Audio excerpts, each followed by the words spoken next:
Lucky 7 বোধহয় সংখ্যাটা হয়ে গেল, রাইট?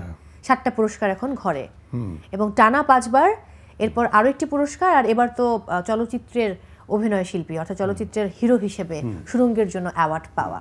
কেমন আছেন? না, এত সুন্দর কি বলবো যে ইন্ট্রোডিউসিং পার্টের পরে আর খারাপ থাকা সম্ভব না। ভালো আছি। চুলটা একটু খুলুন না, দেখি কেমন আছে। চুল তো অগোছালো হয়ে যায়। অগোছালোটাও ভালো লাগে, দেখি। মানে খুলতে হবে? হ্যাঁ, একটু দেখি কেমন লাগে। চুল এখন এটা খুললে বোঝা যাবে না, এই যে বড় অনেক। এটা কি নতুন কোনো ক্যারেক্টার? চুল বড় হয়ে গেছে অনেক। নতুন কোনো ক্যারেক্টারের জন্য? না, এটা তো ক্যারেক্টার তো আসলে চুল বড় করতেছি আর কি। এখন দেখা যাক চরিত্র যদি কারণ ছাড়া আফরান নিশো চুল বড় করবে, এটা বলতে চাই না। এটা মানে দর্শক এত বোকা না যেটা তারা বুঝবে না। কোন চরিত্র, ওটিটির কাজ নাকি চলচ্চিত্রের কাজ?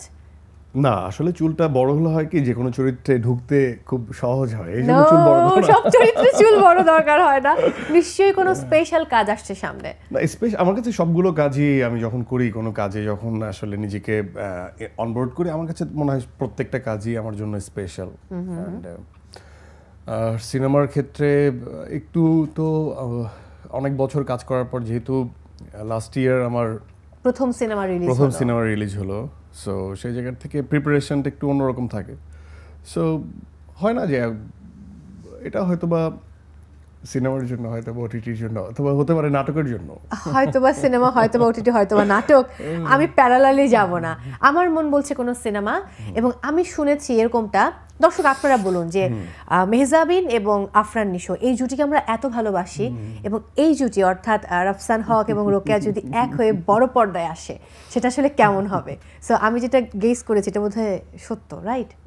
সত্য মিথ্যা আমি বলার কেউ না আসলে, আর কাস্টিং নিয়ে আমিও কথা বলার কেউ না। এটা আসলে প্রোডিউসাররা জানে, ডিরেক্টররা জানে। আমি এমনটা একটু ক্রিয়েটিভ ডিপার্টমেন্টের যারা, এমনটা একটু নিশো ভাই আমি উড়ো কথা শুনেছি যে দুজন মিলে কাজ করছেন। Why not? আমি তো সবসময় চাই যে, আমি সবসময় প্রায় দীর্ঘ কি বলবো যে 22-23 বছর ধরে যে নাটকের সাথে আমার সম্পৃক্ততা, এখানে অনেক আমার কো আর্টিস্ট যারাই কাজ করেছেন, এখনো করছেন যারা, আমার কাছে আসলে ছোট পর্দা বড় পর্দা বলে কিছু নাই।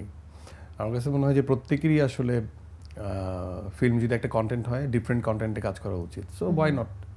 মেহজাবিন এবং অন্যান্য যারা শিল্পীরা আছে যারা কাজ করছে, তারা মোস্ট ওয়েলকাম। আর মেহজাবিনকে যদি আমি বড় পর্দায় পাই একসাথে, আমার মনে হয় যে এটা কেমিস্ট্রি জমে ক্ষীর হবে।